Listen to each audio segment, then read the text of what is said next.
As a Chief Medical Officer, I am a member of our executive leadership team. I am the physician that is most senior and responsible for the health outcomes of patients. During a lunch session at Pfizer headquarters in New York, Dr. Freda Lewis-Hall addresses a group of visiting graduate students. We have everything from medicines in the marketplace like Dilantin that have been actively used since the 1930s to our most novel precision medicines recently developed and deployed into the marketplace. Articulating her company's vision and what she views as the challenges ahead. The global health challenges will bring us collectively to our knees unless we can find better interventions, better medicines, better vaccines, and better ways to engage people in their health care. She also shares her life lessons. And my father told me when I was a teenager to relax and to simply remember that I would ultimately be judged on three things. The first is what I've left behind. The second is who I bring behind. And the third is what I've learned along the way. At this point in your career, what's next? Where do you want to go? Ooh, it's interesting that you would ask that. I often talk about reaching a pinnacle role, which is the point where you have the broadest potential impact and the deepest possible satisfaction. And I really feel inspired every day by the impact that I can have, and I am so satisfied with what I'm able to achieve, here at Pfizer in the role as Chief Medical Officer. These were the things that made me want to be a doctor. A journey that began with a fascination in science, but led to a career in medicine, and now to her position as one of the highest-ranking executives in the pharmaceutical industry. I've been asked before, do you have it all? I don't know, but I can't imagine what's missing. I have an amazing family, a wonderful job, an opportunity to help people. I just don't know how it gets better.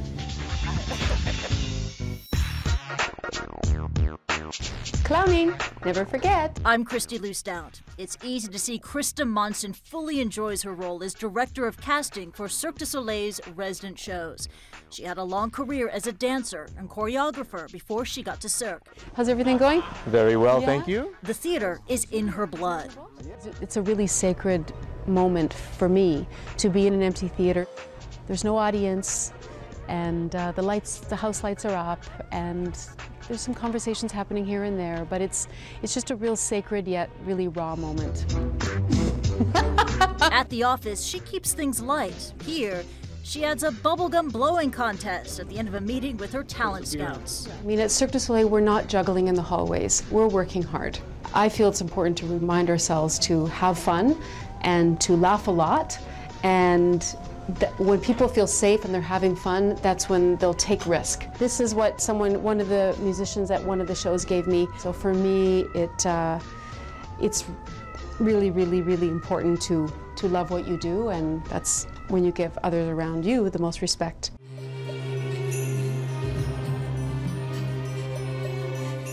For Monson, her leadership advice comes from something she learned as artistic director for Cirque du Soleil's show O in Las Vegas. When I came to O as the artistic director, it had already been running for 6 years.